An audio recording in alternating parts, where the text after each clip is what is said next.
Hello everyone, welcome to Tiger Tales, a place where you'll find stories and fan fictions written and read to you by your host, me, Tai Tiger. Let's journey back to the Tiger Tales Marvel and DC fanfiction universe, or the TMDFU for short. This is where I have combined the worlds of Marvel and DC into one huge universe and formed several storylines. You can listen to all those storylines in the TMDFU playlist. We'll have all the storylines in order that they need to be in. Think of the MCU or the DCEU, but in fanfiction form.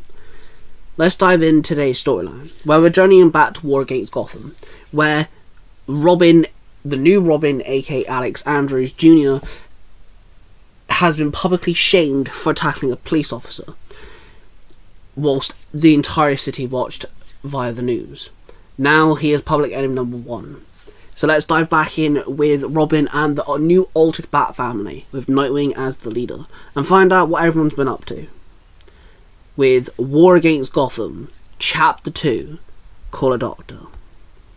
4 days after Robin was publicly announced as a criminal against the public, the team was out on a mission, leaving Alex sat by himself in the Batcave, watching the monitors, making notes. One screen had multiple camera feeds all over it. Another one had screenshots. Another one had news articles all revolving around superheroes and supervillains, some resurfacing, some obviously with a new person under the mask.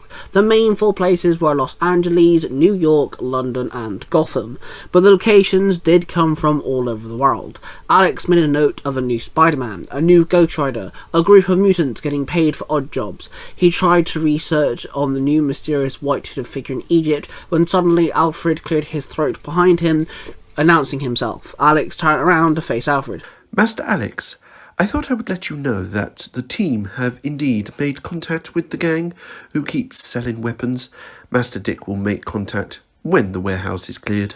Alfred told him. Thanks for the info, Alfred. Alex sighed. Don't worry, Master Alex. We will see you in the Robin suit soon enough. Alfred said, trying to sound enthusiastic. Yeah, when? Alex asked, annoyed. Well, Master Dick managed to convince the public to accept the help of the rest of the team. Alfred replied. Yeah, and took 3 days to do so. I'm itching to get out there, Alex huffed. Yes, I understand that, Master Alex, but sometimes it's best to just sit back and watch. Alfred said sincerely. Yeah, guess so, Alex moaned. Then Alfred walked away. Alex sat there watching the monitors once more. Then a news alert popped up on the screen. Alex clicked on it and the news report came up onto the screen. It's been 23 hours since the SWAT team swept into the left side of the warehouse, on the docks. Some would say this is worrying as the new terrifying Joker has made this warehouse this new base, so rumours say. The mayor gave the GCPD the go-ahead to hammer down on this warehouse and to find the new said Joker. We don't know how old and how new this Joker is, or how the old and new Jokers are connected, if so. And like I previously said, it's been 23 hours since the SWAT team was last seen, and the Commissioner has said it is now the time for worrying, as this should have been a quick, clean mission. Plans are being made to save the SWAT soldiers, if there is any SWAT soldiers to save. The newscaster said. Yeah, screw this. Nightwing's busy. I've got this, Alex snapped. Then he wheeled the chair back slightly before bolting off and getting a suit. 33 minutes later, Robin was flying down the road on the Batcycle and entered the docks. He parked up and then walked up to the said warehouse on the left side of the docks. He found 2 dudes outside, both just stood there holding their guns, standing there looking dumbfounded, talking to each other. Robin knelt down by a parked forklift. Then he scanned the area and confirmed they were the only 2 thugs out. The only 2 thugs stood by the front entrance. He then pulled a yellow birdarang and threw it. It flew across the platform and hit the wall of the warehouse. Both the thugs walked up to the birdarang. One thug pulled it out of the wall and examined it. Then Robin pressed his watch and the birdarang exploded, knocking the thug who was holding it flying back, crashing onto the floor, rendering the thug unconscious. Robin then jumped out from behind the forklift and aimed his grapple gauntlet and shot it at the second thug. The thug stumbled back as the impact of the grapple hook hit him in the shoulder. Robin then pressed the button and was pulled forward towards the thug at great speeds. Then, within seconds, Robin crashed into the thug, smacking him into the floor. He jumped up quick and swung his foot against the thug's head, knocking him out. Robin then shot a grapple hook up and pulled himself onto the roof of the warehouse.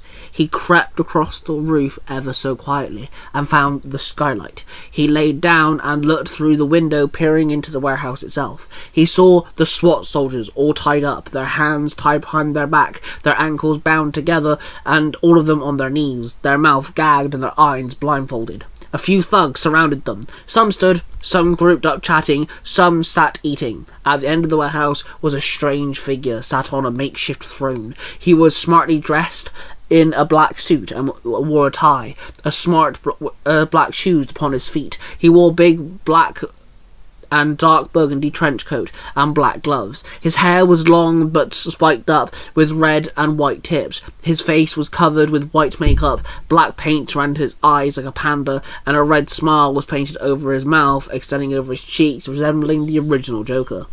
So that's our new Joker wannabe, huh? Robin muttered to himself. Robin then shoved his hand in his utility belt and pulled out a small circular device and placed it on the window. He then pressed his communicator link in his ear, and suddenly he could hear the conversations from within the warehouse clear as day. Oh, why? Why does this always happen? The Joker wannabe said. What's the matter, boss? One thug asked him. There is no pineapples left in the fruit salad. There's no medicine in the hospitals. All the members of the government officials are, well, twats. Most men are secretly gay and all the girls have penis envy. The Joker wannabe replied. Robin looked rather confused. Is he split personality? Or is he acting? Hell, maybe this guy's just blimmin' insane, Robin said. Okay, I meant why aren't they dead yet? The thug said awkwardly. The Joker wannabe jumped up and stood up on his throne. He stood like he was a massive weightlifter. Shine my shoes, boy, or the princess may never wake. The Joker replied. The thug walked up to him and knelt down and kissed his shoes ever so softly. Then the Joker tapped his heel on the throne, and a blade popped out of the tip of his shoe. And then with one quick thrust, the blade was impaled into the thug's throat, blood pouring out, the thug choking slightly as the Joker pulled the blade, lifting his foot and waved it around, letting the blood drip off the blade. Then the thug fell to the floor, dead. The Joker jumped off the throne and the blade retracted back into his shoe. He then knelt over the dead thug and poked him in the head. Oops, he might be dead. Shh, don't tell Mum. She won't like it, he whispered. Then he kicked the corpse in the stomach. Now, I will say sorry if you can say my name. Go on, say it. It's not that hard. Say it, the Joker yelled at the corpse. He then kicked the corpse again, all the other thugs now watching the horrifying act of insanity that laid before them. He then knelt down and lifted the head up. He shoved 2 fingers in his mouth of the dead thug. He then pulled a concentrated face. You know, you have a strong tongue. Lucky woman. Or man, I ain't gonna judge. And you have all your teeth, which are very white. What toothpaste do you use? I gotta know. Because I like to use Colgate, and it just ain't really doing it for... Anyway, my bad, I got a little sidetracked. So what's my name?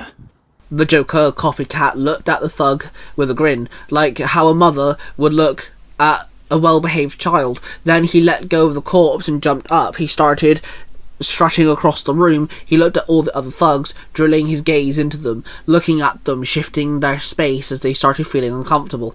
Yes, you'll do, the Joker copycat said, pointing at one of the thugs. He ran up to the thug and wrapped his arm around his shoulder like they were best of buds. He then leaned in close, making it so their noses were touching.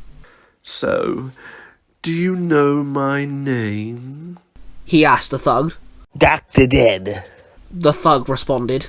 The Joker copycat ran his fingers through the man's hair, then gripped tightly, making the man squeal slightly in pain. Say it again. This time louder.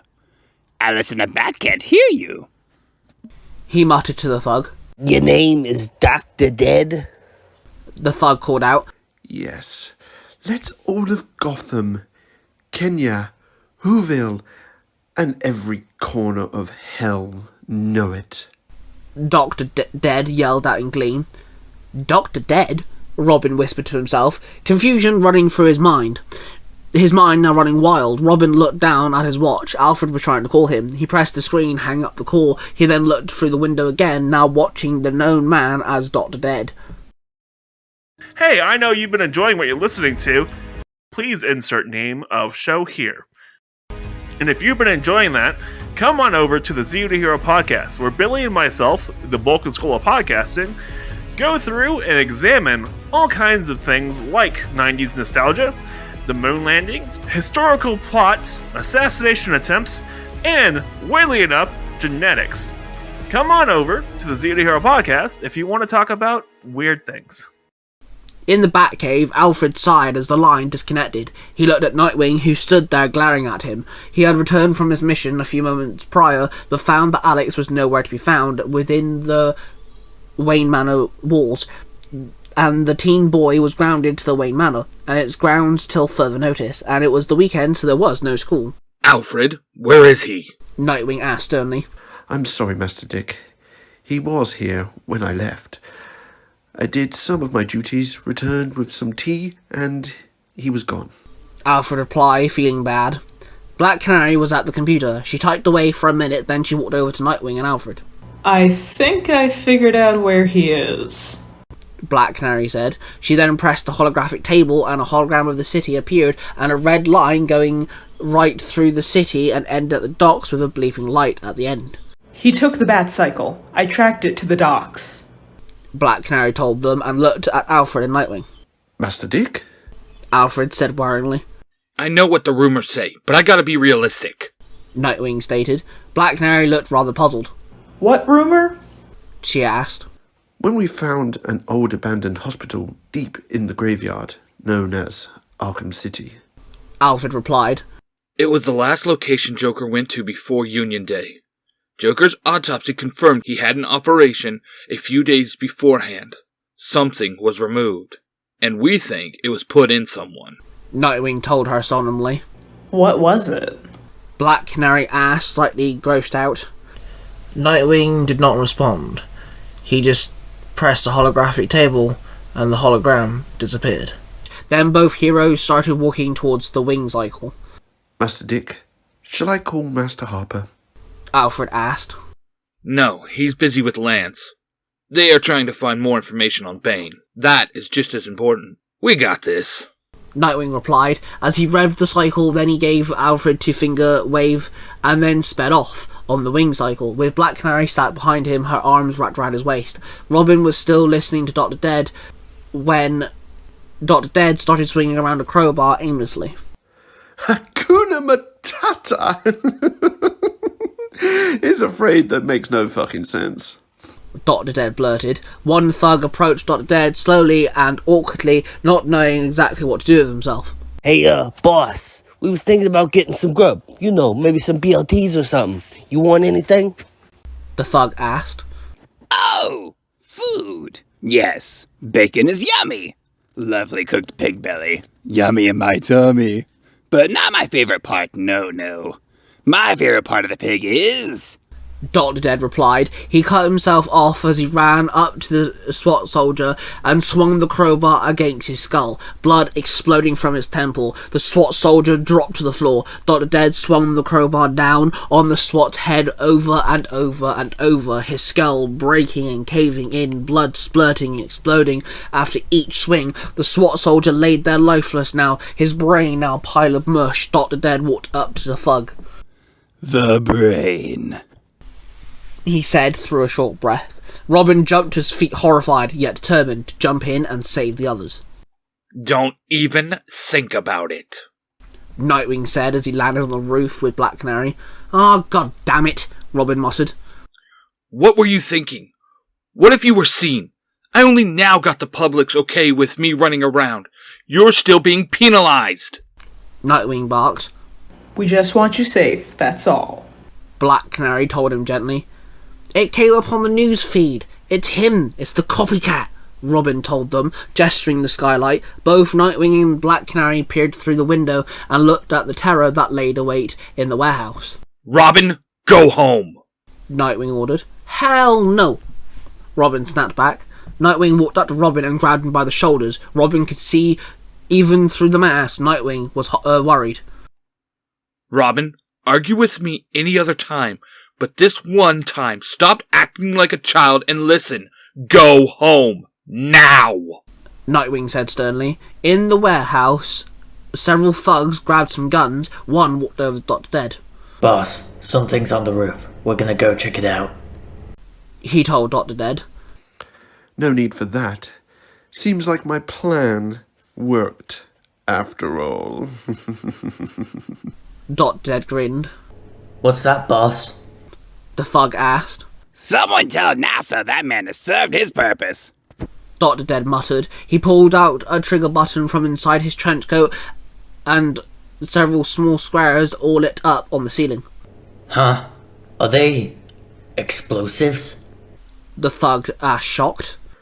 No, it's called I killed Pinkie Pie and painted the ceiling with her guts. Of course, it's explosive, Sarah. Jesus, keep up, man. You're not racing the blue gerbil. Dr. Dead snapped. Then he pressed the button and the C4 stuck on the ceiling all exploded. Robin, Nightwing, and Black Canary woke up, pain coursing through them. They looked around and then realised they were tied to chairs with golden rope. They were stripped to their underwear. They had bruises all over their bodies, blood dripping from their lips, fingertips, and puncture wounds on their chest. Nightwing looked up and saw half the ceiling was missing. Suddenly, Dr. Dead walked in. Let me guess. Batbrain's foster son, wannabe Adele, and Pidgey, Dr. Dead said with a grin. Don't grin too much. We will get out of here. Nightwing snapped. Oh, yes. Please tell me how I have took your suits and tech and bound you by a rope made by women from Themyscira. Do tell. Dr. Dead giggled. Untie us, you freaks, I can kick your ass, Robin barked up. Oh, shut up, or I'll shit in your nest and see how you like it.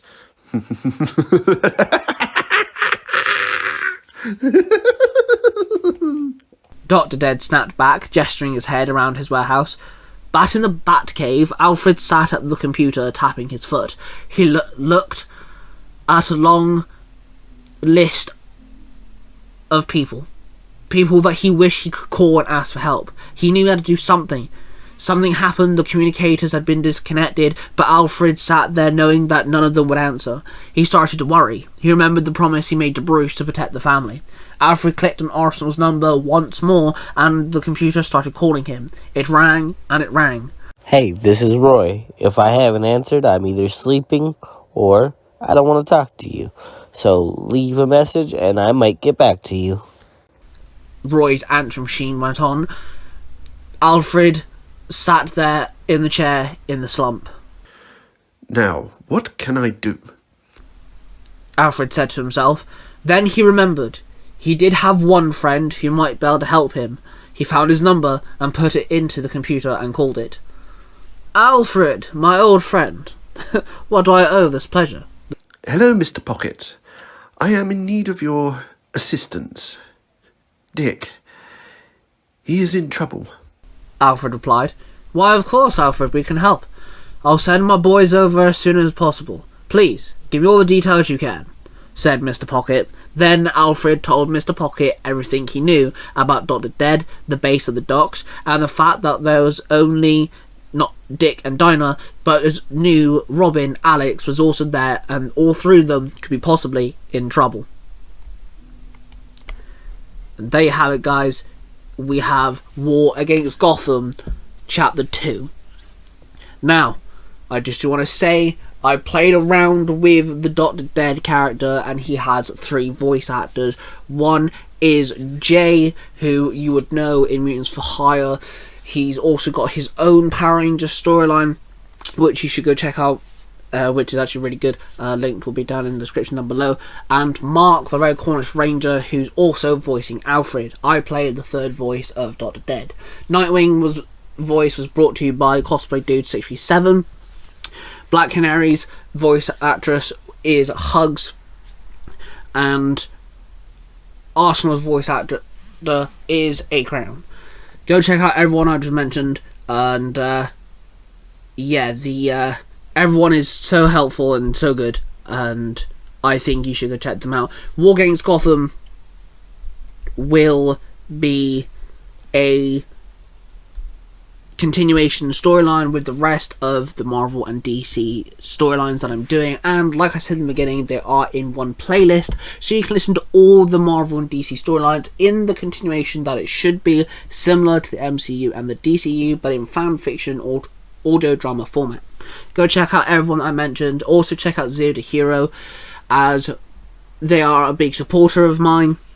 They are a podcast with Bulk and Skull of podcasting, Jim and Billy. They're awesome dudes, so make sure you go follow them as well. Subscribe to the channel if you haven't already, and of course let me know in the comments below what you guys are thinking about War Against Gotham. There is more to come with this storyline, and there's going to be a lot of twists that you guys won't even see coming. Thank you all for watching, and I shall see you all next time.